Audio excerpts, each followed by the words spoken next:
But my primary Do you stand by concern it? as the vice president, Margaret, is to look after the American people. And now that So we no. know that we have vetting problems with a lot of these refugee programs, we absolutely cannot unleash thousands of unvetted people into our country. These It's people are not vetted. good.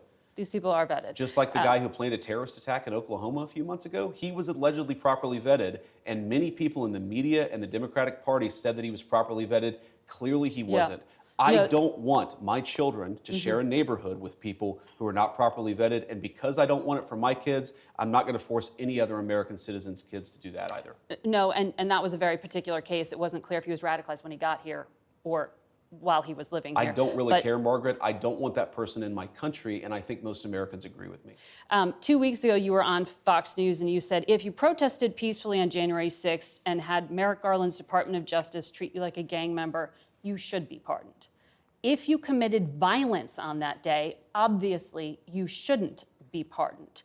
Did you counsel the president against these blanket pardons for 1,500 people? Well, Margaret, I noticed including those who committed violence. Margaret, I noticed that you cut off the thing that I said immediately after that. The full quote is that, of course, there are gray areas.